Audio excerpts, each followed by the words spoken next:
উপস্থিত রয়েছেন ব্রাহ্মণবাড়িয়া বিশ্ববিদ্যালয়ের সম্মানিত ট্রেজারার বিশিষ্ট সমাজবিজ্ঞানী প্রফেসর ফাহিমা খাতুন, উপস্থিত দক্ষ পুলিশ সুপার জনাব শাখাওয়াত হোসেন, বিজ্ঞ অতিরিক্ত জেলা ম্যাজিস্ট্রেট জনাব জেসমিন আক্তার সহ আমার সামনে উপবিষ্ট বীর মুক্তিযোদ্ধাবৃন্দ, সাংবাদিকবৃন্দ এবং যারা এখানে উপস্থিত রয়েছেন, ছাত্রছাত্রীবৃন্দ সহ সরকারি কর্মকর্তাবৃন্দ সহ যারা এখানে উপস্থিত রয়েছেন, সবাইকেই সালাম, আসসালামু আলাইকুম, শুভ নববর্ষ।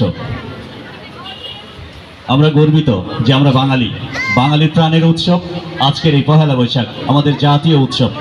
এই পহেলা বৈশাখ বর্ষবরণ উৎসব সারা দেশে উদযাপিত হচ্ছে, পাশাপাশি আমাদের পার্শ্ববর্তী দেশ ভারতের পশ্চিমবঙ্গ, ত্রিপুরা, আন্দামান নিকোবর দ্বীপপুঞ্জ সহ বিভিন্ন অঞ্চলে অত্যন্ত উৎসবমুখর পরিবেশে উদযাপিত হচ্ছে। জাতি, ধর্ম, বর্ণ নির্বিশেষে আজকের এই প্রোগ্রাম আমাদের এই প্রাণের উৎসব।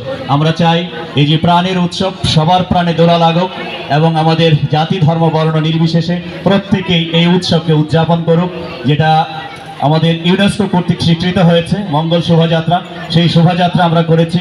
আমরা চাই এই বাঙালির যে উৎসব, এই উৎসবটা আজকের দিনে এটা চঞ্চায়িত হোক এবং এটা আরও বেশি শানিত হোক, এবং এই আশাবাদ ব্যক্ত করে আপনাদের সবাইকে আবারও ধন্যবাদ এবং কৃতজ্ঞতা জানিয়ে, বিশেষ করে আমাদের আজকের অনুষ্ঠানের সম্মানিত প্রধান অতিথি যুদ্ধাহত বীর মুক্তিযোদ্ধা জনাব রাম ওবায়দুল মুক্তাদির চৌধুরী স্যারকে এবং তার সহধর্মিণী বিশিষ্ট সমাজবিজ্ঞানী প্রফেসর ফাহিমা খাতুনকে আবারও অন্তঃস্থল থেকে ধন্যবাদ এবং আন্তরিক কৃতজ্ঞতা জানিয়ে আমি শেষ করছি। জয় বাংলা, বাংলাদেশ চিরজীবী।